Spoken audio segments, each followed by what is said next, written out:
ॐ पार्थाय प्रतिबोधितां भगवता नारायणेन स्वयं व्यासेन ग्रथितां पुराणमुनिना मध्ये महाभारतम् अद्वैतामृतवर्षिणीं भगवतीम् अष्टादशाध्यायिनीम् अम्ब त्वामनुसन्दधामि भगवद्गीते भवद्वेषिणी।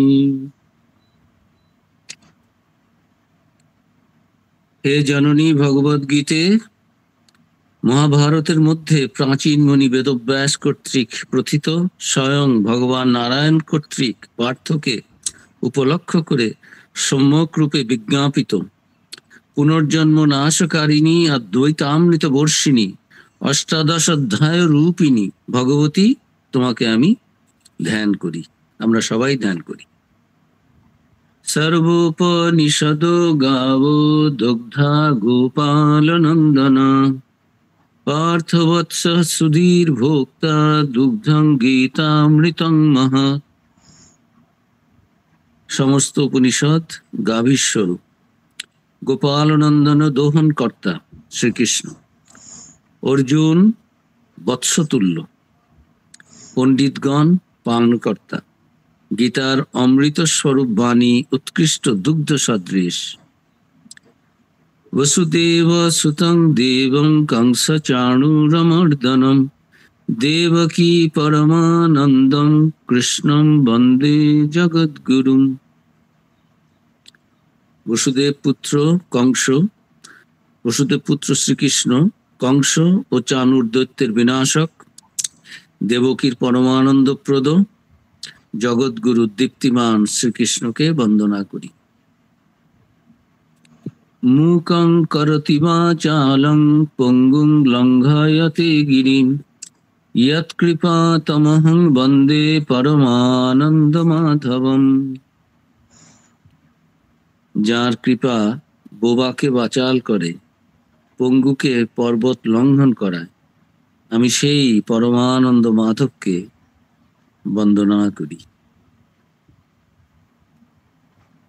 ইয়ং ব্রহ্মা বরুণেন্দ্র রুদ্র মরুতঃ স্তুন্নন্তি দিব্যৈস্তবৈ বেदै সঙ্গ পদক্রমোপনিষদৈ গায়ন্তি ইয়ং সামগাঃ। ধ্যানাবস্থিত তদ্গতেন মনসা পশ্যন্তি ইয়ং যোগিনো यस्यान्तं न विदुः सुरासुरगणा देवाय तस्मै नमः। ব্রহ্মা, বরুণ, ইন্দ্র ও মরুদ্গণ দিব্যস্তব দ্বারা যাঁর স্তুতি করেন, সামগায়কগণ অঙ্গ পদক্রম ও উপনিষদের সঙ্গে যাঁর মহিমা গান করেন, যোগীগণ ধ্যানে তদ্গত চিত্ত হয়ে যাঁকে দর্শন করেন এবং দেবাসুরগণ যাঁর অন্ত জানেন না, সেই পরম দেবতাকে প্রণাম করি। অনেক অনেক শুভেচ্ছা, নমস্কার সবাইকে। আমাদের সকলের পক্ষেই ইটস এ গ্রেট প্রিভিলেজ, সকলের পক্ষে এটা একটা পরম প্রাপ্তি যে মাসে একবার করে আমরা একটু ভগবত তত্ত্ব, ভগবান শ্রীকৃষ্ণের জীবন শিক্ষা নিয়ে একটু পাঠ আলোচনার সুযোগ পাচ্ছি আমাদের কিছুক্ষণ সময়। গত আলোচনার সময় আমরা প্রথম অধ্যায়ের প্রথম মন্ত্রটি যা শুরু করেছিলাম, ওং নমো ভগবতে বাসুদেবায়, প্রথম অধ্যায় অর্জুন বিষাদ যোগা। 10টা শ্লোক একটু চ্যান্ট করে যাই, আপনারা আপনাদের জায়গা থেকে করুন, আমাকে অ্যাড করতে হবে না, নিজেরা নিজেরা করুন। আমারটা শুনতে পাবেন আপনারা, কিন্তু আমি আপনাদেরটা শুনবো না। ধৃতরাষ্ট্রোবাচ ধর্মক্ষেত্রে কুরুক্ষেত্রে সমবেতাयुत्सवः मामका पाण्डवश्चैव किम कुर्वत संजय। संजय उवाच दृष्ट्वा तु पाण्डवानीकं गूढं दुर्योधनस्तदा आचार्यम् उपसंगम्य राजा वचनमब्रवीत्।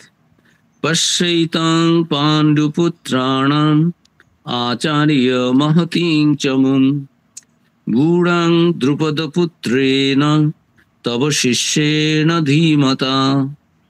अत्र शूरा महेश्वासा भीमार्जुन समायुधि युयुधानो विराटश्च द्रुपदश्च महारथः धृष्टकेतुश्च कीतानः काशीराजश्च वीर्यवान् पुरुजित् कुन्तिभोजश्च शुभश्च नरपुङ्गवः युधामन्युश्च विक्रान्त उत्तमौजाश्च वीर्यवान् सौभद्रो द्रौपदेयाश्च सर्वैव महारथाः अस्माकं तु विशिष्टाये तान्निबोधाद्विजोत्तम नायका मम सैन्यस्य संज्ञार्थं तान् ब्रवीमि ते। भवान् भीष्मश्च कर्णश्च कृपश्च समितिञ्जयः अश्वत्थामा विकर्णश्च सोमदत्तिर्जयद्रथः अन्ये च बहवः शूरा मदर्थे त्यक्तजीविताः नानाशस्त्रप्रहरणाः सर्वे युद्धविशारदाः अपर्याप्तं तदस्माकं बलं भीष्माभिरक्षितं पर्याप्तं त्विदमेतेषां बलं भीमाभिरक्षितं बलं भीमाभिरक्षितं। আমরা 10টি করে শ্লোক প্রতিদিনই পাঠ করার চেষ্টা করব। আর শুরু করছি যে প্রথম অধ্যায়ের প্রথম শ্লোকটি যে ধর্মক্ষেত্রে কুরুক্ষেত্রে, ধর্মক্ষেত্র কি করে হলো? কুরুক্ষেত্র একটা জায়গার নাম, সেটা যুদ্ধ টুদ্ধ হচ্ছে, সেটা আবার ধর্মক্ষেত্র হলো কি করে? তো সেটা কালকে আগের দিন আলোচনা হয়েছে যে সেখানে অনেক রকমের পুরাকালে নানান ভালো কাজ টাজ হয়েছে, হোম যজ্ঞাদি হয়েছে, উপনিষদ সৎপথ ব্রাহ্মণে ওগুলো সব রয়েছে, যজ্ঞস্থান রূপে কীর্তিত রয়েছে এবং অবিমুক্তং ওই কুরুক্ষেত্র। মুক্ত হতে চাইলে কুরুক্ষেত্রে যে আমরা কাশীকে যেমন জানি মুক্তি স্থান, কাশী গেলেই মুক্তি হবে, সেই রকম কুরুক্ষেত্র সেরকম, ওখানে যাবে সেখানে মুক্ত হয়ে যাবে। এরকম ধর্মক্ষেত্র নামে এর প্রসিদ্ধি ছিল। তাই প্রশ্নটি করেছিলেন পিতা হয়ে যদি ধৃতরাষ্ট্র, যে ওই ধর্মস্থানে গিয়ে এরা সব কি করলো, এদের কি মনের একটু পরিবর্তন হলো? আসলে তো যুদ্ধটা ঠিক ঠিক কেউই চায়নি, এটা একটা হয়ে গেল। এবং এইটি এই জন্যই বলে যে ভগবানের ইচ্ছা যে কিভাবে কোথায় দিয়ে পূরণ হয় সেটা বোঝা যায় না। শ্রীরামচন্দ্র গেলেন, কি করে সীতা চলে গেল, তার জন্য যুদ্ধ হয়ে গেল রাম রাবণ। ওটা হতে হবে তো, নাহলে তো রাবণ বধ হবে না। তো এই দুর্যোধনাদি এদের তো এরকম দুষ্কর্ম করতে হবে, না হলে তো এদের শাস্তি হবে না এবং ধর্ম স্থাপন হবে না।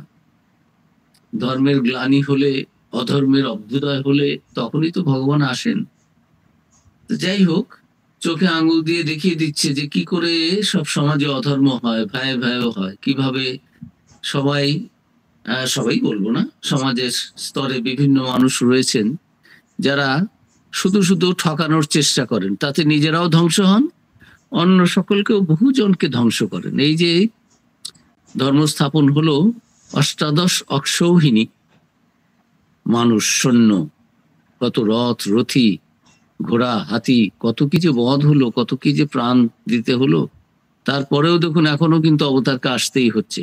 আমরা এমন গুণবান, আমরা আমাদের বেদান্তে রয়েছে যে আমরা হচ্ছে অমৃতস্য পুত্রা, অমৃতের সন্তান হয়ে আমরা এমন সব করছি আচরণ যে ভগবানকে বারবার আসতে হচ্ছে। আর স্বামীজিও বলেছেন যে দেখা যায় প্রায় 500 বছর পর পর ঈশ্বর অবতার রূপে আসেন আমাদের পথ দেখানোর জন্য, আবার ধর্ম পুনঃস্থাপনের জন্য, এবং আমাদের মধ্যে যে সংশয়, তারপরে নানা ধরনের যে জটিলতা, কুটিলতা, অধর্ম মার্গ আমরা অনুসরণ শুরু করে দিই, ধর্মের অপব্যাখ্যা করি, সেগুলো শেখাতে দেখা যায় যে 500 বছর পর পর সাধারণত এক একজন করে অবতার আসেন। যাই হোক, এখন যুধিষ্ঠির জিজ্ঞেস করছিলেন যে ওই ধর্মক্ষেত্রে গিয়ে আমাদের তো মানুষের মন পরিবর্তিত হয়ে যায়, ওখানেও গিয়ে কিছু কি হলো? আশাটা এইরকম যে যুদ্ধটা কি অ্যাভয়েড করা গেল না কি হলো? ওই ধর্মক্ষেত্রে গিয়েও মানুষের মন পরিবর্তন হয় না? অনেকেরই তো হয়, কিন্তু তা হয়নি। এখন সঞ্জয় উত্তর দিচ্ছেন যে দৃষ্ট্বা তু পাণ্ডবানিকম বুড়াং দুর্যোধনস্তদা। এটা আমি করে করে একটা প্রতিটি শব্দ অন্যয় করে করে বলে যাই। সঞ্জয় উয়াচ, সঞ্জয় বললেন যে তদা তখন পাণ্ডব অনিকং, পাণ্ডব সৈন্যকে বুড়ং বুহাকারে সজ্জিত দৃষ্ট্বা তু দেখেই রাজা দুর্যোধন আচার্যম উপসঙ্গম্য, আচার্যের কাছে গিয়ে দ্রোণাচার্য বচনম অব্রবীত, এই কথা তিনি বললেন। এখন এখানেও একটু দেখানোর যে সঞ্জয় তো খুব ধার্মিক ছিলেন। সঞ্জয় এরা তো কখনোই পছন্দ করেননি দুর্যোধনকে, ভালো মানুষরা কেউই পছন্দ করবে না। তার যে এই দুষ্কর্ম কেউই সেটা অ্যাপ্রুভও করেননি, কিন্তু গুরু হয়ে, পিতামহ হয়ে এদের নানা রকমের বাইন্ডিংস এর জন্য যুক্ত হতে হয়েছে, এই দুর্যোধনের দিক নিতে হয়েছে। কিন্তু বাস্তবিক এরা কেউই চাননি। দ্রোণাচার্য, কৃপাচার্য, তারপরে পিতামহ ভীষ্ম, ধৃতরাষ্ট্রের মনের মধ্যে ছিল আমার ছেলে, এই যে মায়া মমত্ব, এটাই তো অজ্ঞান, এটাই তো মায়া, এই তো আমাদের বদ্ধ করে রেখেছে না। আর এই যে অর্জুন যে যুদ্ধ করবে না, সেটাও একটা মায়া, জাগতিক মায়া। তো এগুলো সব আমাদের খেলাচ্ছে। আমরা জানি আমরা মুক্ত, আমরা আত্মা। অর্জুন কত সুন্দর কথা বলছেন। এই যে এই অধ্যায়টির নাম হচ্ছে অর্জুন বিষাদ যোগ্য। অর্জুনের বিষাদ হয়েছে, মনে কষ্ট হয়েছে, ব্যথা হয়েছে, দুঃখ হচ্ছে, এবং তিনি বিষাদগ্রস্ত হয়েও ঈশ্বরে কি করে যুক্ত হওয়া যায়। যোগ মানে যা দিয়ে এই জীবাত্মা, আমাদের individual soul can be united with the supreme soul. পরমাত্মার সঙ্গে জীবাত্মা মিলিত হতে পারে। 700 শ্লোককে ভাগ করে বলা হয়েছে, প্রতিটি অধ্যায়ে যোগা, এক একটা পথ, মার্গ, এটা দিয়েও ঈশ্বরের সঙ্গে যুক্ত হওয়া যায়। এই যে অর্জুনের মধ্যে যে একটা কিরকম ভাব এসেছে, এগুলো আমাদের মনের মধ্যেও আসে। সংসারে সাধু সন্ত হোক, তাদেরও আসে ডিভাইন ডিসকন্টেন্ট, এখনো ভগবানের দেখা পেলাম না, মনের মধ্যে এরকম অবস্থা, কিছুতেই শান্তি হয় না, আনন্দ হয় না। আবার একবার দেখা পেয়েছি তারপরে পাচ্ছি না, তার জন্য ব্যথা। চৈতন্যদেবের, শ্রীরামকৃষ্ণদেবের এরকম এদের হতো, কাঁদছেন। আর যাদের এখনো দেখা হয়নি তারা দেখা পাওয়ার জন্য কাঁদছেন। আর যারা সংসারে রয়েছেন, জাগতিক জিনিস এখনো ভোগ করতে পারছি না, এটা সফলতা হলো না, ছেলেটার চাকরি হলো না, মেয়েটার বিয়ে হলো না, আমার প্রমোশন হলো না, এখনো এটা হলো না, সেটা হলো না, কত কিছু আমাদের থাকে, ফ্রাস্ট্রেশন, ডিপ্রেশন, এগুলো আমাদের মনের মধ্যে আসে, দুঃখ আসে। কিন্তু অর্জুনের ভাগ্য ভালো ছিল, তিনি জন্মেছিলেন দেবতাদের যে গুণগুলো দৈবাসুর সম্পদ বিভাগ যোগ 16 অধ্যায়ে রয়েছে, যে অর্জুন তুমি জন্মেছো এইসব দৈব সম্পদ নিয়ে, দৈবী সম্পদ বিমোক্ষা, এগুলো তোমাকে মুক্ত করবে। তোমার কাছ থেকে কি করে এইরকম সময় এগুলো এলো?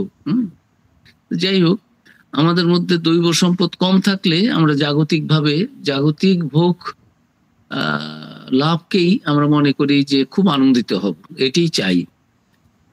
কিন্তু যারা বয়স্ক এবং যারা একটু ধর্মপথ জীবন যাপন করেন, তারা জানেন সত্যি কথা কি, ওই পথে কিছুক্ষণ একটু আনন্দ হলেও মনে আনন্দের আভাস, মনে হয় যেন আনন্দ, তারপরেই যেন নানান নিরানন্দের কারণ হয়ে যায়। যেটা বলছিলাম, সঞ্জয় ভালো মানুষ, তিনি যেন একটু খোঁটা দিয়েই বললেন, দেখালেন যে দেখো ওখানে মত পরিবর্তন কি হবে? তোমার যা পুত্র একটি রত্ন, আর তুমিই তো প্রশ্রয় দিয়েছো। সঞ্জয়ের এই যে দিব্য দৃষ্টি হয়েছে, সেটা যাতে তিনি এই রাজাকে বলতে পারেন, ধৃতরাষ্ট্রকে। ধৃতরাষ্ট্র অন্ধ, তিনি তো যেতে পারবেন না। তাকেও বলেছিলেন তুমি দেখতে চাও কি হচ্ছে যুদ্ধে? ব্যাসদেব বলেছিলেন, তো বলছেন না আমি সহ্য করতে পারবো না, ওটা আমার দরকার নেই।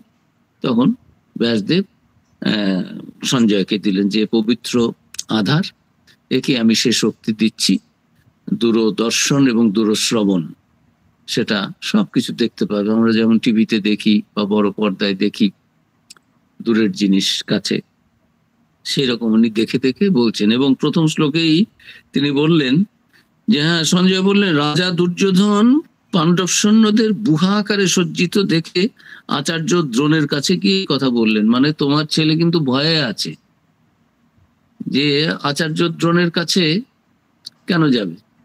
সাধারণত কমান্ডার ইন চিফের কাছে যায়। আর ওই অন্য পক্ষের সৈন্যদের দেখে আসলে তো জানে ভয় কাদের হয়, যারা দুষ্কর্ম করে, যারা ভগবানে বিশ্বাস করে না।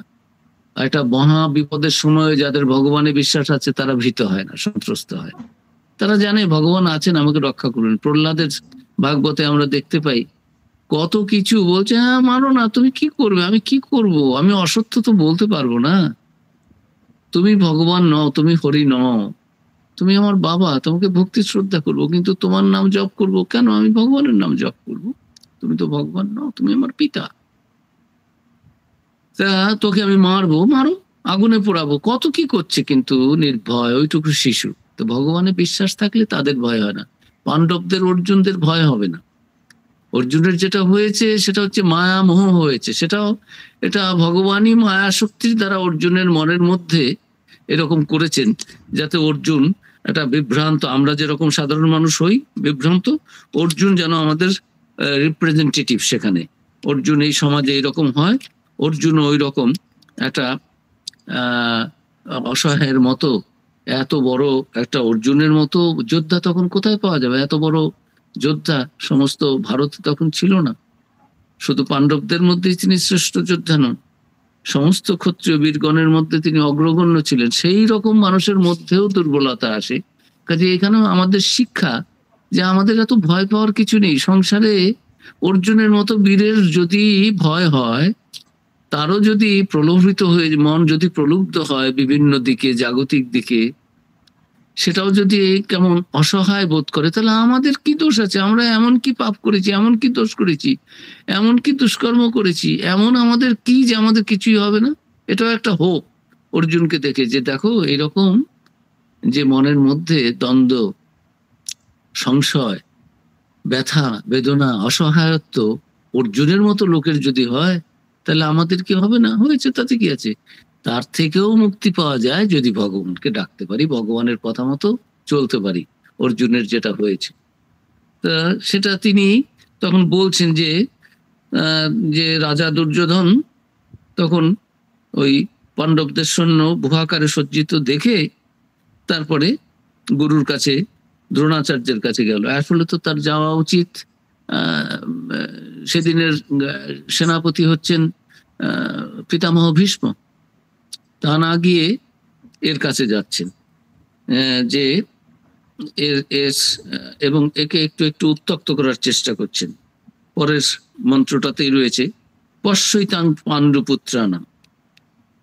কি ওটা ভাগ করে বলি অন্যায় করে, হে আচার্য গুরুদেব, তব তোমার ধীমতা, ধীমান শিষ্য এই দ্রুপদ পুত্রেন, তোমার যে ধীমান শিষ্য, যাকে এত আপনি সব শিখিয়েছেন এই শস্ত্রবিদ্যা, সেই দ্রুপদ পুত্র, তার নাম হচ্ছে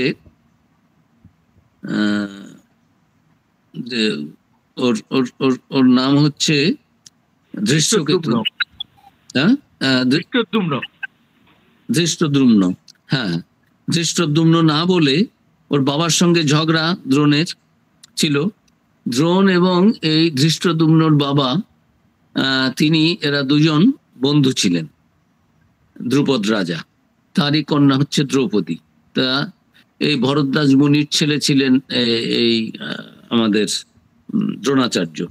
তো তিনি যখন একসঙ্গে পড়ছেন তখন বলেছিল যে আমি তো রাজার ছেলে, তোমাকে আমি যখন রাজা হব আমি তো এখন তোমার বাবার কাছে পড়তে এসেছি, আমরা দুজন এখন সহপাঠী, তা তোমার বাবার কাছেই তো সব শিখছি, তুমি তো দরিদ্র ব্রাহ্মণের ছেলে, কিন্তু আমার যখন টাকা পয়সা হবে রাজা হব আমি কিন্তু অর্ধেক রাজত্ব তোমাকে দেব, ভাগ টাগ করে নেব, যাতে আমরা একসঙ্গে আনন্দে থাকতে পারি। এরকম বন্ধুত্ব ছিল এই দ্রুপদ এবং দ্রোণাচার্যের মধ্যে।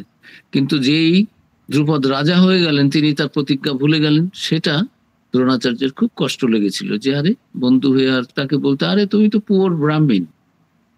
তো এগুলো যাদের মনের মধ্যে থাকে নানান রকমের একটু মান সম্মান পাওয়ার, এগুলো অন্যায়ও কিছু নয়। তো বন্ধু স্বীকার করবো বলেছিল, কথা দিয়েছিল নিজের থেকেই, তা বন্ধুকে যখন বললো তখন ভুলে গেল। বন্ধু তাকে বলে আর যাও তুমি দরিদ্র ব্রাহ্মণ, তুমি কি এগুলো সমস্ত কথাটা তো ছেড়ে দাও, তোমার সঙ্গে আমার কি বন্ধুত্ব হতে পারে। তো এই অপমান সহ্য করে ছেলেটাকে তিনি পড়িয়েছেন, তারই ছাত্র ধৃষ্টদ্যুম্ন। কিন্তু তার বাবা যে দ্রুপদ রাজা, তার সঙ্গে প্রথমে সখ্যতা ছিল, একসঙ্গে পড়াশোনা করেছেন, দ্রোণাচার্যের বাবার কাছেই সেও পড়াশোনা করেছেন, শিখেছেন সব। কিন্তু একটা মনের মধ্যে রয়েছে তোমাকে আমি উচিত শিক্ষা দেবো। এখন এই যুদ্ধক্ষেত্রে এসে এই বুড়ো মানুষটাকে উস্কে উস্কে দিচ্ছে। দুর্যোধনের যা স্বভাব, কখনো তো সৎচিন্তা করেননি, কাজে এখানে এসে গুরুকে, ওইদিকে দেখুন অর্জুনের বলছে এই সব আত্মীয় স্বজন রেখে আমরা আসবো, দেখবো। অর্জুন বলছে আমি যুদ্ধ করতে পারবো না, আর দুর্যোধন গিয়ে লাফানো আস্ফালন শুরু করে দিয়েছে। আর বলছে, ভেতরটাকে উস্কে দিচ্ছে, ওই দেখুন ওইদিকে দাঁড়িয়ে আছে আপনার খুব একেবারে প্রিয় শিষ্য ছিল, সেই তো এখন আপনাকে মারার জন্য রেডি। আর কার ছেলে, ওর নামটা বলছে না, বলছে সেই দ্রুপদের ছেলে, যে আপনার মহাশত্রু। দ্রুপদকে আপনি একটা শিক্ষা দেবেন বলেছিলেন, তো এইবার সুযোগ আছে, দ্রুপদও আছে, দ্রুপদের ছেলেও আছে, আপনি যা পারেন এখন করুন, এই শোধটা নিয়ে নিন। যুদ্ধক্ষেত্রে গিয়ে উস্কাচ্ছে। তো এই হচ্ছে দুর্যোধনের মতো মানুষের, যারা এরকম আসরিক নিয়ে গুণাবলী নিয়ে, গুণ তো বলা যায় না, দোষ নিয়ে জন্মায়, সংস্কার নিয়ে জন্মায়, তাদের এইরকম মনোভাব হয়। তারপরের ইয়েতেই বলছেন, অত্র সুরা মহেশ্বাসা ভীমার্জুন সমায়ুধি। কি মানে কি এই শ্লোকের, যে আর এই যে অত্র এই সৈন্যদলের মধ্যে সুরা শৌর্যশালী, মহেশ্বাসা মহাধনুর্ধর, যুধি যুদ্ধে, ভীমার্জুন সমা ভীম এবং অর্জুনের সমান, যুযুধান সাত্তকী, বিরাটশ্চ মহারথ দ্রুপদঞ্চ, ধৃষ্টকেতুশ্চেকিতান বীর্যবান কাশীরাজচ, কুন্তিভোজ পুরুজিৎ নরপুঙ্গব নরশ্রেষ্ঠ সভ্যচ, বিক্রান্ত বিক্রমশালী যুধামুন্নচ, বীর্যবান উত্তমৌজাচ, সৌভদ্র সুভদ্রার তনয় অভিমন্যু, দ্রৌপদীয়াশ্চ দ্রৌপদীর পুত্রগণ, এতে সর্বে এরা সকলেই মহারথা মহারথী। মহারথী কাদের বলা হয়? মহারথী হচ্ছে যারা একাই 10,000 ধনুর্ধারী সৈন্যের সঙ্গে যুদ্ধ করতে পারেন, তাদেরই সেই শস্ত্রবিদ্যায় এবং যারা প্রবীণ তাদের বলা হয় মহারথ। একাই 10,000 সৈন্যকে আমি মোকাবেলা করতে পারি। কথামৃতে আছে, ঠাকুরকে বিদ্যাসাগর বলেছিলেন, ঈশ্বর কি কাউকে কম শক্তি বেশি শক্তি দেন? তো ঠাকুর বললেন, হ্যাঁ গা, তোমাকে আমি দেখতে এসছি কেন, তোমার কি দুটো সিংহ জিয়েছে, তুমি বুঝতে পারো না ঈশ্বর কম শক্তি বেশি? একজন লোক, একজন লাঠিয়াল, একজন 10টা লোকও তার সামনে করতে পারে না, এক হাতে লাঠি চালিয়ে 20 জন লোককে হারিয়ে দেয়, 20 জন লোক পারে না তার সঙ্গে। দেখা যায় ঈশ্বর যাদের যেরকম শক্তি দেন, এরা মহারথা, এরা অর্ডিনারি সৈন্য নয়, অর্ডিনারি যোদ্ধা নয়, এরা প্রত্যেকেই বড় বড় যোদ্ধা এবং 10,000 ধনুর্ধারীর সঙ্গে এরা যুদ্ধ করতে পারেন, এইটা বললেন। তারপরের শ্লোকেই রয়েছে যে এই যে যারা রয়েছে এদের মধ্যে আরো কারা কারা রয়েছে সব বর্ণনা দিয়ে যাচ্ছেন। যে দৃশ্যকেতুশ্চকিতানো কাশী রাজস্ব বীর্যবান পুরোজিত, এই অর্থটা বললাম একসঙ্গে 3টে শ্লোকের। যুধা মন্যুশ্চ, যতজন রয়েছে এদের বিশেষ বিশেষ বড়, যতজন মানে প্রধান প্রধান যাদের, তাদের নাম নিয়ে বললেন। এই যে দ্রৌপদীর সমস্ত পুত্রগণ, এরা সকলেই কিন্তু মহারথী, এরা ওদের দিকে রয়েছে। মানে বোঝা যাচ্ছে ভয় পেয়েছে আমাদের দুর্যোধন, এবং সেই ভয়ের জন্যই একে উস্কাচ্ছেন। তারপরে বলছেন অস্মাকন্তু বিশিষ্টায়, আমাদের মধ্যে যারা আছেন তাদের কথা তো আপনাকে এখন জানাতে হবে। ওদের তো বললাম যে ওদের দলে মহারথী রথী এরা কারা রয়েছে। এখন আমাদের দলেও কিন্তু বড় বড় আছে, ভয়ের কিছু নেই। এখন ওদের অনেক বড় বড় করে তো সব দেখালো, এবং একটু খোঁচাও দিলেন। দ্রুপদের নাম তারপরে থেকে আপনি পড়িয়েছেন আপনার গুণধর স্ত্রীমান ধীমান, খুব স্নেহ করতেন আপনি, এখন সেই তো আপনাকে মারতে এসেছে। তো গুরুজনদের সঙ্গে দুর্ব্যবহার করেছেন, বুঝতে পাচ্ছেন যে আবার বিরক্ত না হন। যুদ্ধক্ষেত্রে যদি মহারথীরা সব বিরক্ত হয়ে থাকেন তাহলে তো ওই সিরাজদৌল্লার অবস্থা হবে। তা কাজেই আর এদের জানেন যে সবাই তো এদের স্নেহ ছায়া রয়েছে, আর নিজেকে যে তিনি জানেন না তা তো নয়, যে পিতামহ ভীষ্মেরও স্নেহ রয়েছে অর্জুনের প্রতি, আর দ্রোণাচার্য কৃপাচার্য আমার সঙ্গে থাকলেও এদের মন যে কখন একটু ঠান্ডা হয়ে ওই দিকে সফট হয়ে যাবে সেও বলা মুশকিল। কাজেই ওয়ার স্ট্র্যাটেজি হিসেবে এই যে যত উস্কানো যায়, এই ক্রিকেট টিকেট খেলে ওই গালি দেয় যাতে ভালো করে বল না করতে পারে, ভালো করে ব্যাট না করতে পারে, এই সমস্ত নানান রকম শব্দ করা, শোর মচানো, জানে এটা হয়নি, কোনো ভুল হয়নি, তবু একটা চিৎকার করে উঠলো ওরা নানান রকম। যাই হোক, ওই প্রতিপক্ষকে বিরক্ত করার জন্য এখানে একেও উৎসাহিত করছেন যে আবার মন টন বিগড়ে না যায়, এর প্রতি স্নেহ ভালোবাসা না এসে যায়। ওরাও তো ছাত্রই ছিল, এদেরই তো ছাত্র, এবং জানতেন যে অর্জুনকে তিনি বিশেষভাবে স্নেহ করতেন। যে সমস্ত অস্ত্র তিনি অশ্বত্থামা নিজের ছেলেকে শেখাননি, অর্জুনকে শিখিয়েছেন। অশ্বত্থামা সেটাকে করেছেন, কমপ্লেনও করেছেন, বাবা আমি ছেলে আমাকে বলছে না, ও হচ্ছে যুক্ত, অর্জুনকে তিনি অতিরিক্ত অনেক বিদ্যা শিখিয়েছেন দ্রোণাচার্য। কাজে অর্জুনের প্রতি স্নেহ রয়েছে। পাণ্ডবরা ধর্মপথে চলে, তাদের প্রতি যে কোনো ভালো মানুষেরই একটা আবেগ থাকবে। কিন্তু যেহেতু এখন এইখানে হয়ে গেছে এরকম, এই পক্ষের অন্য প্রতিপালিত হচ্ছেন, সেই জন্য স্বীকার করতে হচ্ছে, কৌরবদের পক্ষ নিতে হচ্ছে, কিন্তু মন তো ওই দিকে রয়েছে। কাজে উস্কে উস্কে দিচ্ছেন যাতে মনের মধ্যে ওই পক্ষে যারা যারা রয়েছে শত্রু, এখন আপনি প্রতিশোধ নিন, ভাবখানা এরকম যেন। তারপরেই বলছেন আমাদের দিকেও তো আপনি রয়েছেন, ভয়ের কি আছে? আমাদের দিকে কারা আছে সেগুলো আপনাকে বলছি। আপনাকে, হে বিপ্রবর, আমাদের পক্ষেও যারা বিশিষ্ট যোদ্ধা ও সেনাপতি আছেন তাদের সম্বন্ধে শুনুন, আপনার অবগতির জন্য তাদেরও বলছি। এরা কারা? দ্বিজোত্তম ব্রাহ্মণ শ্রেষ্ঠ অস্মাকন্ত, আমাদেরও যে যারা বিশিষ্টা প্রধান, মম সৈন্য আমাদের সৈন্যে নায়কা নায়ক তান, তাদের সম্বন্ধে নিবোধ অবগত হন, আপনার সংজ্ঞার্থং সম্যক অবগতির জন্য তান, তাদের নাম ব্রবীমি আমি বলছি। কে কে? এখন আপনি ভবান, আপনি আছেন, ভীষ্মচ, কর্ণচ, সমিতিঞ্জয় কৃপ। সমিতিঞ্জয় মানে যিনি যুদ্ধ জয় করে এসেছেন, যুদ্ধে যিনি জয়লাভ করেছেন, সেই সমর বিজয়ী। আর কৃপাচার্য তিনি আবার দ্রোণাচার্যের শ্যালক। মানে প্রথমেই দেখুন কিরকম করছে দুর্যোধন। আসলে সকলের আগে পিতামহ ভীষ্মের নামটা বলা উচিত। আমাদের দিকেও দেখুন পিতামহ ভীষ্ম আছেন, আপনি আছেন, এরকম না বলে ভীষ্মকে পরে রাখলেন, একে একটু তুষ্ট করার জন্য। এও এক ধরনের ছলনা। যার সম্মান যেটা প্রাপ্য সেটা দিতে হয়। অর্জুন যুদ্ধক্ষেত্রে এসে আগে প্রথম অস্ত্র প্রণাম জানিয়ে দিলেন ওই পিতামহ ভীষ্মকে। তার কোলে পিঠেই মানুষ হয়েছেন, শিখেছেন। প্রণাম অস্ত্রটা গিয়ে ঠিক বানটা গিয়ে তার পায়ের কাছে পড়লো।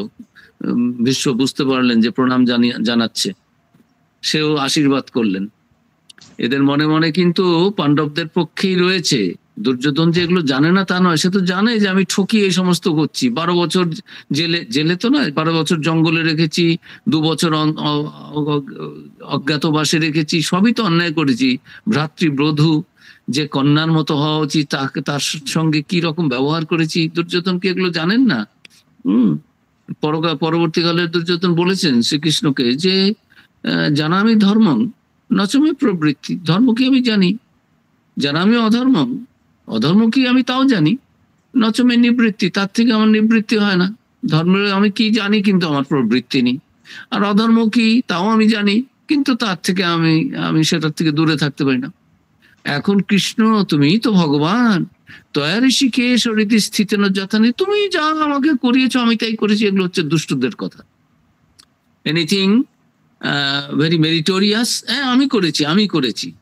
আর যখন আমি পারলাম না তখন হচ্ছে মাস্টার প্রশ্নটা শক্ত করেছিলেন, বাবা বই কিনে দেয়নি, আমরা যাই টিচারের কাছে পড়তাম প্রশ্নগুলো ফাঁস করে দিয়েছে, ও ফার্স্ট হলো, আমারই ফার্স্ট হওয়ার কথা, ওকে বেশি নম্বর দিয়েছে।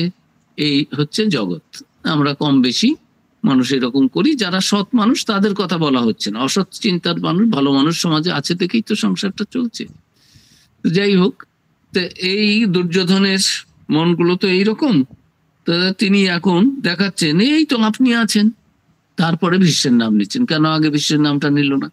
একে একটু আমরা বাংলাতে যাকে বলি তৈলমর্দন, সেটা একটু করার চেষ্টা করছে। এই তো আপনার মতো লোক রয়েছে, আমাদের পক্ষে কি কম আছে? আপনি আছেন, হ্যাঁ, তারপরে ভীষ্ম রয়েছেন, কর্ণ, তারপরে সমর বিজয়ী কৃপাচার্য, আপনারই তো শালা, শ্যালক। এদের সমস্ত খুব যাতে এর মনটা এই হয়, এদের মনে কোনো রকম দুর্বলতা না আসে পাণ্ডবদের জন্য, আর একেবারে মেরে শেষ করে দেয় প্রথম দিন থেকেই, যাতে ইয়ের পজিশনে যেতে পারি, কি বলে এটা, স্ট্র্যাটেজিক ফেভারেবল কন্ডিশনের পজিশনে যেতে পারি, খুব করে উস্কাচ্ছেন যুদ্ধক্ষেত্রে এসেই।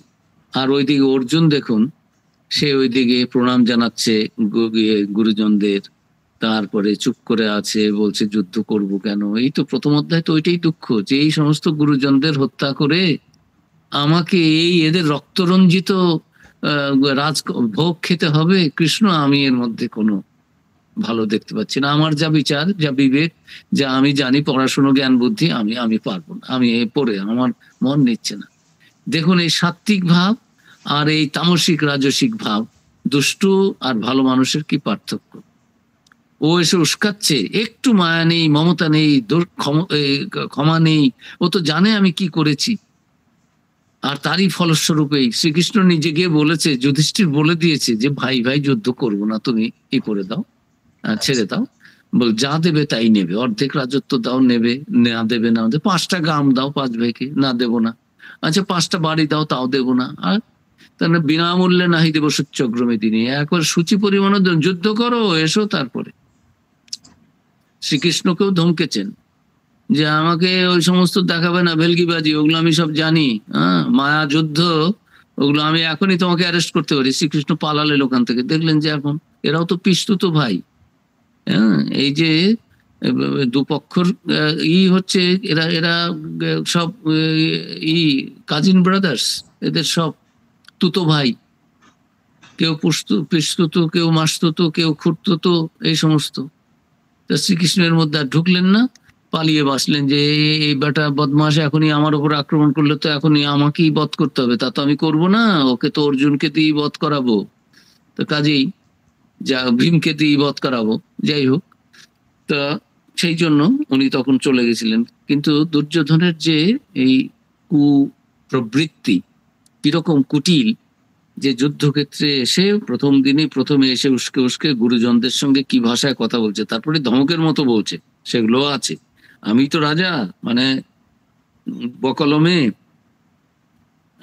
ধৃতরাষ্ট্র তো কিছুই করেন না, বলেন না, দেখেন না। তো যাই হোক, একটু ঠান্ডা করারও চেষ্টা করছেন, আবার উস্কেও দিচ্ছেন।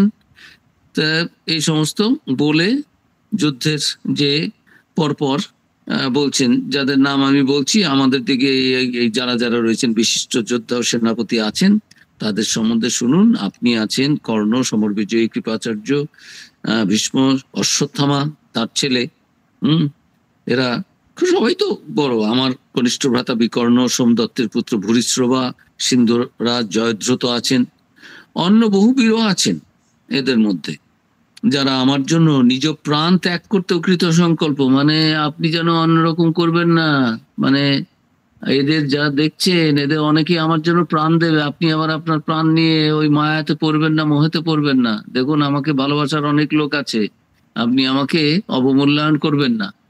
মানে এই সমস্ত নানান রকম ব্যাখ্যা আছে। যারা ভাবেন যে দুর্যোধনের মতো কুটিল মনের মানুষ, ওই নানান রকম কুটিল ভাব তার রয়েছে, যে আমার জন্য প্রাণ পর্যন্ত দিয়ে দেবে, এরকম বহু কৃত সংকল্প, নিজ প্রাণ ত্যাগ করতেও কৃত সংকল্প, তারা অস্ত্র প্রহরণ পরিচালনায় সুদক্ষ ও যুদ্ধ সুনিপুণ, এরাও কিন্তু আছে।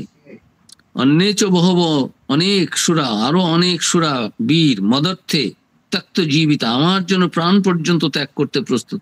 সর্বে, সকলে, নানা শস্ত্র প্রহরণা, বিবিধ অস্ত্র ও প্রহরণধারী, অস্ত্র বর্ম এগুলো সব নিয়ে রয়েছে, যুদ্ধ বিশারদা এবং যুদ্ধে সুনিপুণ, এরা সবাই আছেন, আমার জন্য প্রাণ পর্যন্ত দেবেন, এই সমস্ত বলছেন। তারপরেই বলছেন অপর্যাপ্তম তদস্মাকং বলং ভীষ্মাভিরক্ষিতম। এই 10 নম্বর শ্লোকটা, ভীষ্ম অভিরক্ষিতম, ভীষ্ম কর্তৃক যারা রক্ষিত হচ্ছে, মানে ভীষ্ম এদের করছেন, লিড করছেন, অস্মাকম আমাদের, তৎবলং সেই সৈন্যবল, অপর্যাপ্তম সংখ্যাতেও যদি ওদের 11 অক্ষৌহিনী, এক অক্ষৌহিনী মানে 2,10,000-এর ওপরে সমস্ত ঘোড়া হাতি মানুষজন দিয়ে এরকম সব। তা আমাদের 11 অক্ষৌহিনী, আর ওদের তো 7 সপ্ত অক্ষৌহিনী, কাজে ওদের সংখ্যা কম, এ ব্যাপারে সন্দেহ নেই। কিন্তু সংখ্যা দিয়েই তো যুদ্ধ হয় না। 5 পাণ্ডব 100 শতভাইকে নিধন করলো পঞ্চভ্রাতা। তো যাই হোক, তো এগুলো তিনি বোঝানোর চেষ্টা করছেন যে আমাদের দিকে যে ভীষ্ম কর্তৃক রক্ষিত আমাদের যে সৈন্যবল অপর্যাপ্ত, অপরিমিত, কিন্তু এতে এদের অর্থাৎ পাণ্ডবেদের ভীম অভিরক্ষিতম, ভীম যাদের ভীম কর্তৃক রক্ষিত, ভীম লিড করছে, ইদং বলং এই সমস্ত সৈন্য অপর্যাপ্তম, পরিমিত, অর্থাৎ যুদ্ধ জয়ের পক্ষে যথেষ্ট নয়, এই একটা ব্যাখ্যা। আর একটা হচ্ছে আমরা বলি না পর্যাপ্ত খাদ্য আছে, পর্যাপ্ত মানে যথেষ্ট আছে, আর এই তো অপর্যাপ্ত মানে বেশি নয়। মানে দুদিক থেকেই ব্যাখ্যা করা যায়, যে ভয় পেয়েছে ওদের দেখে, যে ওরা যা দাঁড়িয়েছে আমাদের সৈন্যরা কিন্তু পর্যাপ্ত না, শুধু সংখ্যা হলেই তো হলো না, যুদ্ধ জয় করা যায় না। হ্যাঁ, তা আমাদের কিন্তু পর্যাপ্ত না, আপনাদের আরো সতর্ক হতে হবে, আরো একেবারে প্রথম থেকেই ই করতে হবে আর কি, লাগতে হবে ভীষণভাবে, যাতে ওরা সুযোগ না পায়। এটাও হতে পারে, কিন্তু স্বাভাবিকভাবে বোঝা যাচ্ছে যা ও একটু কমপ্লাসেন্সিও রয়েছে, ভয় আছে ভেতরে, আবার কমপ্লাসেন্সিও রয়েছে। হ্যাঁ, আমাদের যথেষ্ট আছে, আমাদের 11 অক্ষৌহিনী, ওদের তো মাত্র সপ্ত অক্ষৌহিনী। তো এরকম মনোভাবও সেটা হতে পারে। কোনো কোনো টিকাকার এই পর্যাপ্ত এবং অপর্যাপ্তের দুটো ভাবেই ব্যাখ্যা করেছেন। অয়নেষু চ সর্বেষু যথা ভাগম অবস্থিতাঃ ভীষ্মমেব অভিরক্ষন্তু ভবন্ত এব সর্ব এব হি। 11 মন্ত্র শ্লোক। কি মানে? ভবন্ত আপনারা, সর্বেব হি সকলেই, সর্বেষু চ অয়নেষু সর্ববুহ প্রবেশ দ্বারে, কোনো দিক দিয়ে যাতে ঢুকতে না পারে, এই যে সব বুহ করে রয়েছি, যেটা ঢুকবে সেটা আর বেরোতে পারবে না। যথা ভাগম নিজ নিজ বিভাগ অনুসারে অবস্থিত হয়ে ভীষ্মম এবং ভীষ্মকেই অভিরক্ষন্তু রক্ষা করতে থাকুন। কেন ভীষ্মকেই রক্ষা করতে হবে? কেন? ভীষ্ম তো সেদিন লিডার, উনি প্রথমেই তাকেই সেনাপতি করা হয়েছে। তা ভীষ্মকে কেন? আমরা তো জানি ভীষ্ম তো অপ্রতিরোধ্য, অমরই বলা চলে, কেউ তাকে মারতে পারবে না। তো সেই ভীষ্মকে রক্ষা করতে হবে, ব্যাপারটা কি? এই সম্বন্ধে একটু ব্যাখ্যা, যে ভীষ্ম বলেছেন যে আমি একাই সব শেষ করতে পারি, কোনো অসুবিধে নেই, কিন্তু আমি ওই শিখনটির সামনে কিন্তু দাঁড়াবো না। কোনো নারী যদি আমার সামনে আসে অস্ত্র ধরে, তাহলে কিন্তু আমি তাকে বধ করতে পারবো না। সেই জন্য এইটার একটা এই থাকতে পারে যে ভীষ্মকে রক্ষা করুন, মানে ভীষ্মকে যুদ্ধটা করতে দিন, ওর সামনে যেন শিখন্ডি এসে না পড়ে। আপনারা এই ব্যাপারে তৎপর হন, এটা একটা স্ট্র্যাটেজি। তার কারণ এর একটা ঘটনা আছে। এই আমাদের টাইম কতক্ষণ হয়েছে? হ্যাঁ, সময় আছে। যে এই শিখন্ডি আগের জীবনে, পূর্ব জীবনে অম্বা ছিলেন। অম্বা, অম্বালিকা, অম্বিকা, এরা 3 বোন ছিলেন, কাশী রাজার মেয়ে। সে কাশী রাজা স্বয়ম্বর সভা ডেকেছেন। এখন বিচিত্রবীর্য ছিলেন ভাই ভীষ্মের। ভীষ্ম তো নিজে কথা দিয়েছেন তার সৎমাকে, সত্যবতীকে, যে মৎস্যকন্যা, যে তুমি রাজি হও, আমার বাবা তোমাকে বিয়ে করতে চান, কাজেই তুমি মা, আমি তোমাকে নিতে এসেছি, চলো তোমার বিয়ে হবে। তখন বলছে, না আমি ওখানে যাব, তারপরে তো আমার ছেলে তো রাজা হতে পারবে না। না না, রাজা হবে না, কারণ আমি তুমি তো রাজা হবে না, আমি রাজা হব না। তুমি হবে না, তোমার ছেলে মেয়েরা তো হবে, তাদের তো আর বন্ধ করতে পারবে না। বলছে, আমি বিয়েই করবো না। রাজা শান্তনুকে খুশি করার জন্য এই যে শুধু আমরা রামচন্দ্রের নাম নিই, বাবার প্রতি শ্রদ্ধা, মায়ের প্রতি শ্রদ্ধা, বা রামচন্দ্রের যখন বলছে লক্ষণ এবং ভরত তার নিজের মা হচ্ছেন কইকেয়ী, বলছে মেরেই দেবো আর কি, রাম তাকে থামাচ্ছেন, বলছেন এই কি, মা তো সব একই, তোমার মা আমার বা কোনো মায়ের বাবার কোনো পার্থক্য আছে নাকি? এই রামচন্দ্র এখানেও এই ভীষ্মের কাছ থেকে এগুলো শেখার, যে ভীষ্মের যে চরিত্র কি অপূর্ব, যে বাবার পছন্দ হয়েছে মৎস্যকন্যাকে দেখে, তাকে বাবা এসে বলতেও পাচ্ছেন না ছেলে রয়েছে যুবরাজ, তাকে এখন দিতে হবে, তখন তিনি নিজে গিয়ে জানতে পেরে, সেই রামচন্দ্র এরকম করেছিলেন, বাবা বেরোচ্ছেন না কেন, টাইম হচ্ছে, কি হয়েছে, না বাবা অজ্ঞান হয়ে গেছেন। বাবাকে দেখতে এসে, কেন অজ্ঞান হলেন মা? যে না, তোমার বাবার এই আমি কথা দিয়েছিল, চেয়েছি, তোমার বাবা অজ্ঞান। ও তাহলে ঠিক আছে, এটাই হবে, তুমি বাবার যত্ন করো, জ্ঞান ফেরো, আমি রওনা হলাম। তো এই ভীষ্ম ওই রকম কথা দিয়েছেন। এই ভাইদের বিচিত্রবীর্য দেখলো ওদের না জানিয়ে বিয়ে হচ্ছে, আর এই 3টি কন্যা খুব গুণী ছিলেন, অম্বা, অম্বিকা, অম্বালিকা, কাশী রাজার মেয়ে। তখন ভীষ্ম নিজেই গিয়ে বললেন, এখানে কে আছো, আমি এদের করব, অপহরণ করব। তখনকার দিনে নিয়ম ছিল, রাজপুত্র মানে যোদ্ধা, তিনি এসে নারীকে স্বয়ম্বর সভা থেকে যদি নিয়ে যেতে পারেন সকলের সামনে, তাহলে কেউ প্রতিবাদী করতে পারছে না, প্রতিরোধী করতে পারছে না, তার সেটা অধিকার, এটার মধ্যে কোনো অধর্ম নেই। এই কেউ শ্রীকৃষ্ণ নিজে তার বোনকে ওই রকম করিয়েছিলেন আমাদের দিয়ে, অর্জুনকে দিয়ে। যেমন বলরাম অর্জুনের সঙ্গে সুভদ্রার বিয়ে দেবেন না, তখন বলছেন তুমি যখন ভালোবাসো তাহলে গোপন বুদ্ধি দিই, বোনের সঙ্গে কথা বলে নিলেন যে তুই কি ভালোবাসিস, অর্জুন তো তোকে ভালোবাসে আমি জানি, তুই কি চাস? তো চুপ করে আছেন, তো বুঝলেন যে হ্যাঁ ঠিক আছে, ও ভালো ছেলে, আমার বন্ধু, তবে দাদা তো বিয়ে দেবে না ওর সঙ্গে, দাদা অর্জুনকে সেরকম ভালো চোখে দেখে না, আর দাদার সম্মানও তো রাখতে হবে। তো অর্জুনকে বলে রেখেছি, তুই ওই মন্দিরে যাবি জঙ্গলে, ওখানে আমাদের বাগানে, অর্জুন তোকে ওখান থেকে নিয়ে চলে যাবে অপহরণ করে, তারপরে নিয়ে বিয়ে করবে, ব্যাস হয়ে গেল। এই কৃষ্ণ এটা বুদ্ধি দিয়েছেন, এগুলো তখনকার দিনে কোনো দোষের ছিল না। তো এখানেও যে বীর ভোগ্যা বসুন্ধরা, বীর যে সে যদি নিয়ে আসতে পারে তাহলে ঠিক আছে, তাকে সে বিয়ে করবে। তো এখন এসে চ্যালেঞ্জ করলেন, আমি এই 3 কন্যাকে নিয়ে যাব আমার ভাইয়ের জন্য, বিচিত্র বীর্যের জন্য, তোমরা আমাদের না জানিয়ে বিয়ের ব্যবস্থা করেছো, এখানে নিয়ে চললাম, হস্তিনাপুরে নিয়ে যাও।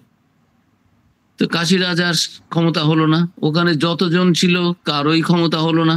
শল্যরাজের সঙ্গে আবার এই অম্বার একটা ছিল, প্রণয় ছিল, সেটা গোপনে প্রণয় ছিল, এবং কথাবার্তাই ছিল, স্বয়ম্বর সভায় তুমি এসো, তা আমি তোমার গলায় মালা দেব।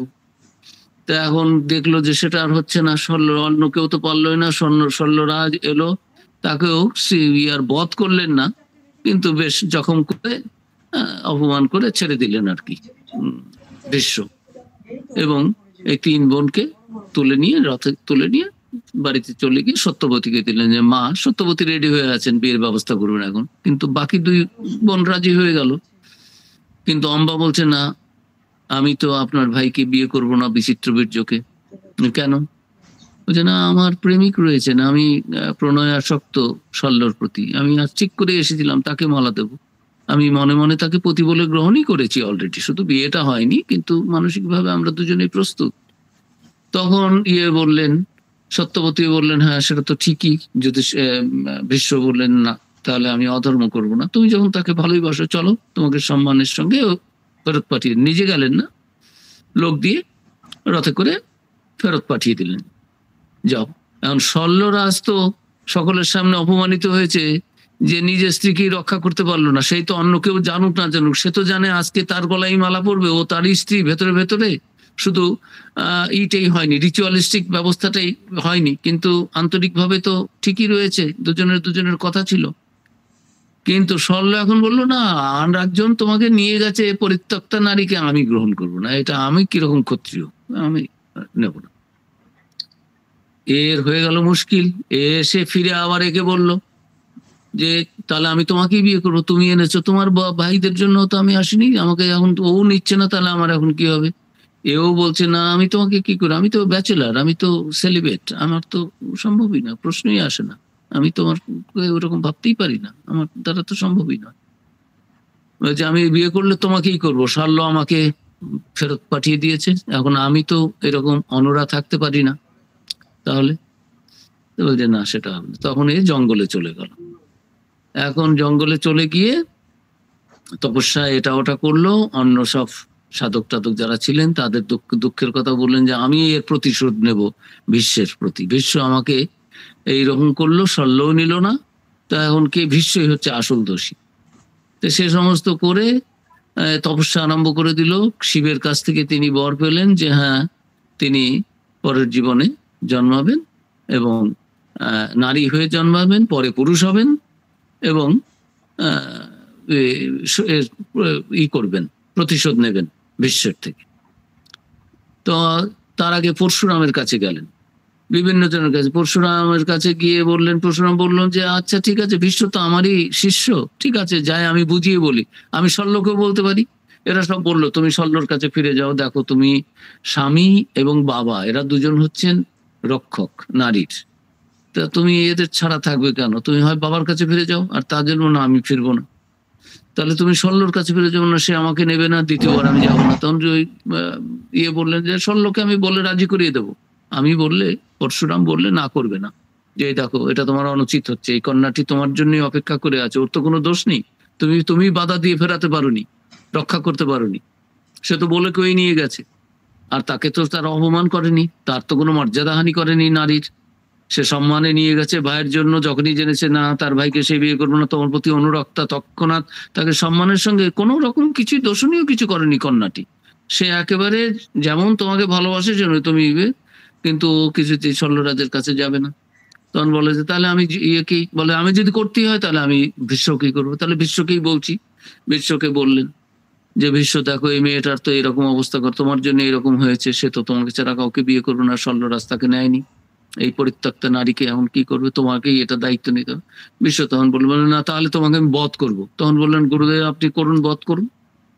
তখন দুজনের 23 দিন ধরে যুদ্ধ হলো, গুরু আর শিষ্য, এই পরশুরাম আর তার শিষ্য হচ্ছেন ভীম, ভীষ্ম।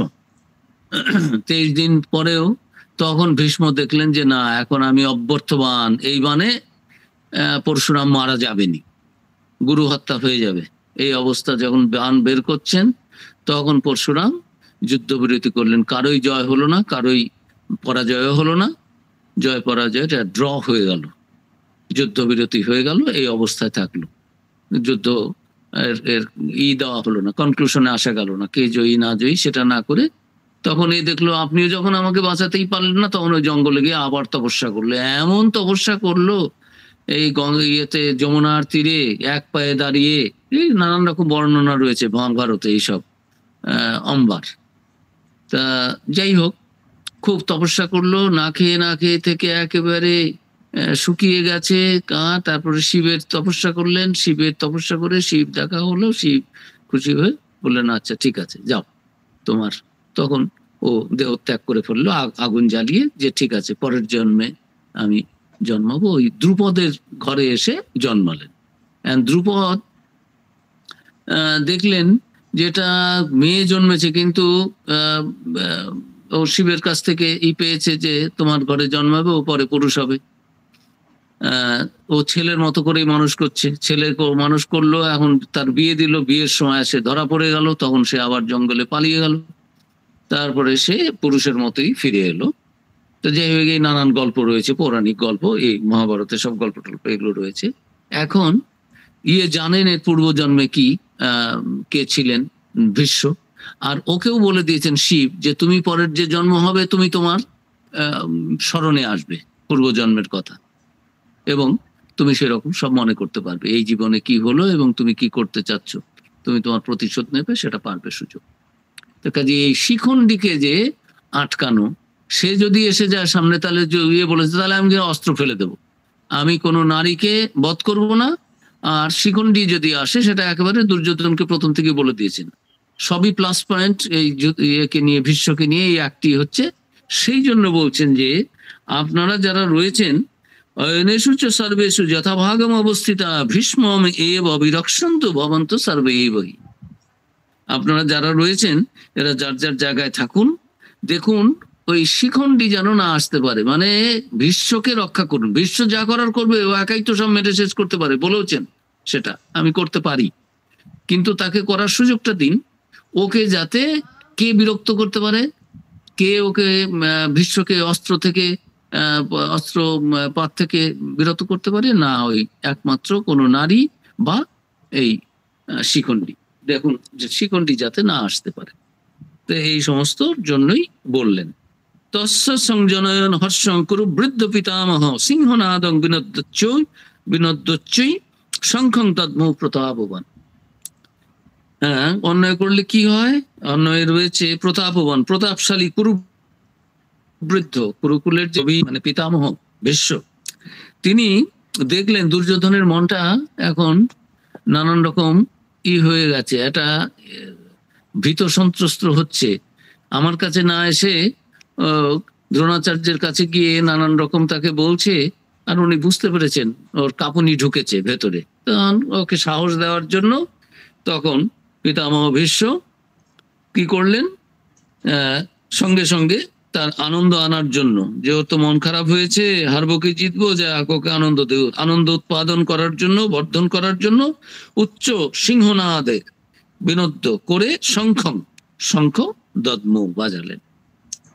তিনি তার শঙ্খ যেটা সেটা বাজিয়ে দিলেন। এই প্রতাপশালী কুরু বৃদ্ধ পিতামহ ভীষ্ম দুর্যোধনের আনন্দ বিধান করে উচ্চ সিংহনাদ সহকারে শঙ্খধ্বনি করলেন। সেই শঙ্খধ্বনি করাতে যে প্রথম যুদ্ধ শুরু হলো, পাণ্ডব পক্ষ কিন্তু শুরু করেনি, এরাই কিন্তু আস্ফালন দেখাচ্ছে শুরু থেকে।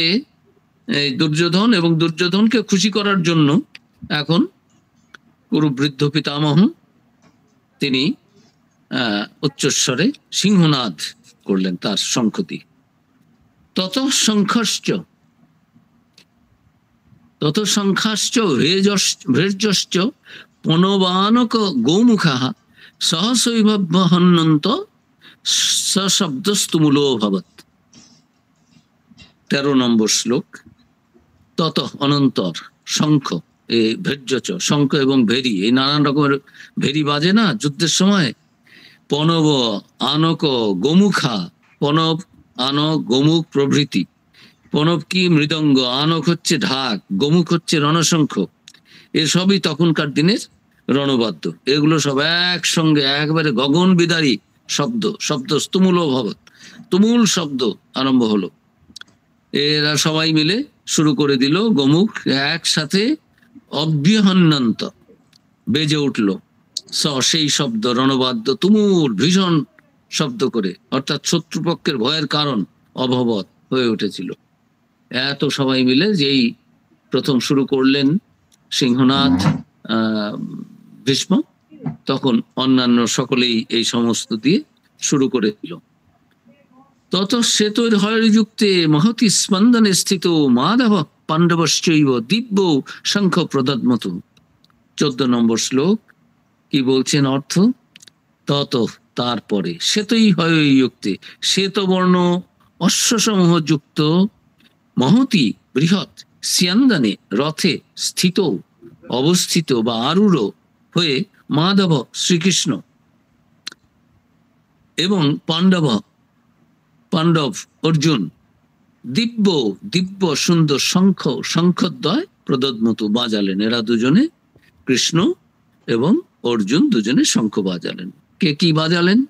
পঞ্চজন্যং Rishikesh দেবদত্তং Dhananjay পৌণ্ড্রং দদ্ম মহাশঙ্খং ভীমকর্মা বৃকোদরা।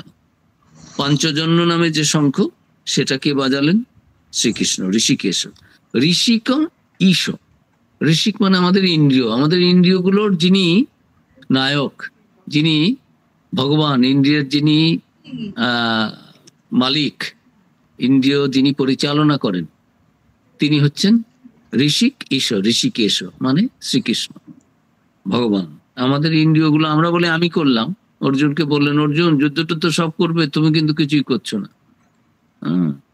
You are not the master, only নিমিত্ত মাত্র ভবসব্যসাচী। 11 অধ্যায়ে যখন যাব তখন দেখবো যে বিশ্বাস হচ্ছে না এখন আমার কথাই, দেখো সব মেরে শেষ করে রেখেছি।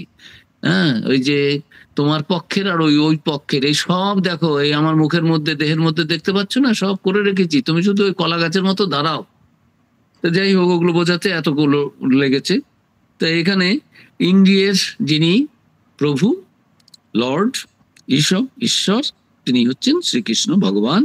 তিনি পঞ্চজন্য শঙ্খ বাজালেন। ধনঞ্জয় অর্জুন তিনি দেবদত্ত শঙ্খ বাজালেন। ভীমকর্মা ভীষণ কর্মকারী বৃকোদর ভীম, তিনি কি করলেন? পৌণ্ড্রং, তার শঙ্খের নাম পৌণ্ড্র নামক শঙ্খ, মহাশঙ্খ, খুব বড় একটা বৃহৎ শঙ্খ, ভীমের ব্যাপার স্যাপার তো, বাজালেন। এরা সবাই মিলে এই সমস্ত অন্য পক্ষেও শুরু করে দিলেন যে অনন্ত বিজয়ং রাজা কুন্তিপুত্র যুধিষ্ঠির নকুল সহদেবশ্চ সুঘোষ মণিপুষ্পক।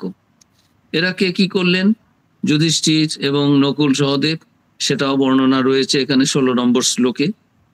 সঙ্গে সঙ্গে শঙ্খ, ভেরি, পণ, বাহন, গোমুখ প্রভৃতি রণবাদ্য সহসা ভীষণ শব্দে বেজে উঠল, এবং রণবাদ্য সকল সহসা বেজে উঠতে যে শব্দ হলো সেটা খুবই ভয়ানক এবং অনেক শ্বেতাশ্বত যুক্ত। এই অনেক শ্বেত অশ্বযুক্ত, এটা অনেকেই বলেন অনেকের মতো অর্জুন 4টে শ্বেতাশ্ব, চতুর অশ্ব, শ্বেত সাদা রঙের অশ্ব যুক্ত যে রথ, সেটায় চড়ে অর্জুন এবং শ্রীকৃষ্ণ দিব্যশঙ্খ বাজালেন। তারপরে এই অনন্ত বিজয় যেটা, সেটা বাজালেন এই যুধিষ্ঠির, কুন্তিপুত্র যুধিষ্ঠির, রাজা যুধিষ্ঠির অনন্ত বিজয়, তার অনন্ত বিজয় নামক শঙ্খ, তিনি সেটা বাজালেন। নকুল এই যে আর একজন ভাই, পঞ্চপাণ্ডবের মধ্যে হচ্ছেন যুধিষ্ঠির, ভীম, অর্জুন, নকুল, সহদেব। নকুল চ এবং সহদেব দুজনেই সুঘোষ মণিপুষ্প, একজন সুঘোষ এবং আর একজন মণিপুষ্পক নামক দুটো শঙ্খ দদ্ম বাজালেন। তা আজকের মতো আমরা এইখানে শঙ্খ বাজানোতেই আমাদের 1 ঘন্টা হতে যাচ্ছে, 59 মিনিট হয়েছে। তা আমরা আরো এগিয়ে যাব। মোটামুটি আমরা 17 নম্বর শ্লোকে এলাম। এরকম আমরা একটু একটু করে আগামী দিনে এগিয়ে যাব। সুন্দর করে একটু গীতাটা সকলের পাঠ হোক। অনেকেই যারা ঘরে তো অনেকেই নিত্য পড়েন, আর ওই মন্ত্রগুলো একটু পাঠ করলে এগুলো খুব মনে মনে আনন্দ হয়। বিশেষ করে যারা বয়স্কা রয়েছেন, তারা আর কি পাঠ করবেন, প্রতিদিন একটু গীতা পাঠ, একটু চণ্ডী পাঠ, এগুলোর অভ্যেস করলে দেখবেন মনে। আর চণ্ডী পাঠ তো অনেকে, আমি আপনাদের বলছি না, আপনারা ভক্ত তবুও গৃহস্থ অনেকেই সংসারে যাতে নানান রকমের বিপদ আপদ থেকে মুক্তি পাওয়া যায়, প্রতিদিন কিছু চণ্ডী পাঠ অনেকে করেন। আমাদের শাস্ত্রে আছে যে প্রতিদিন একটু চণ্ডী পাঠ করলে তাহলে অনেক বিপদ আপদ থেকে পাওয়া যায়, রক্ষা পাওয়া যায়। সেগুলো কি হয় না হয় সে পরের কথা, কিন্তু এগুলো যখন আছে আমরা বিশ্বাস করি, আমরা সাধু সন্তরা ওগুলো করি না ওইভাবে, মা আমি এই জন্য করছি তা না। আমাদের যে যজ্ঞ পূজা হোম যা করি, এই সমস্ত সংঘের কল্যাণ হোক, সমস্ত মানুষের ভক্তের জ্ঞান ভক্তি এগুলো যেন হয়। জ্ঞান ভক্তি মুক্তি এগুলোই চাওয়ার, আর বাকি চাওয়া চাওয়ি কিছু নেই। সে জ্ঞান আমার একার হোক তা নয়, জগতের সকলের হোক, আমাদের ভক্তদের। আমাদের মন্ত্র যখন পড়ি, এই যে পুজো কেন হচ্ছে আজকে রামকৃষ্ণের জন্মতিথিতে, জ্ঞান ও ভক্তি প্রদাতার্থ, এই জ্ঞান হোক ভক্তি হোক, শুধু সাধুদের নয় ভক্তদের, এবং সমস্ত বিশ্বের সকলের শান্তি হোক, আনন্দ হোক, সকলের ভালো হোক, এগুলোর জন্য করা। তা আমরা সেভাবে প্রার্থনা করতে পারি, কিন্তু প্রতিদিন এগুলো একটু পাঠ করলে ভেতরে একটা শুদ্ধ ভাব আসে, মন শুদ্ধ হয়। এগুলো এই তব কথামৃতম তপ্ত জীবন, এগুলো শুনলেই আমি ইচ্ছে না করেই, যদি নিজের থেকেও না শুনি, কারো সেও শুনিয়ে দিল, ঠাকুর বলেছেন তুমি জলে পড়েছো, কেউ ধাক্কা দিয়েই ফেলে দিক, আর তুমি নিজেই জলে নামো, স্নান তোমার হয়ে গেল। তো সেই রকম এই ঈশ্বরের কথা আমি খুব ভক্তি করেই শুনি, ভক্তি করে শুনলে পুরো ফল পাবো। আর তা যদি না শুনি, এর যে ভালো একটা গুড এফেক্ট রয়েছে, পিউরিফাইং একটা এজেন্ট, এগুলো ভগবানের কথা, এগুলো আমাদের কল্যাণ হবে, মঙ্গল হবে, আধ্যাত্মিক জীবনের উন্নতি হবে। আজকে এখানে শেষ করি। আপনাদের সবাইকে অনেক অনেক শুভেচ্ছা। ওম শান্তি শান্তি শান্তি। শ্রীকৃষ্ণ অর্পণমস্তু।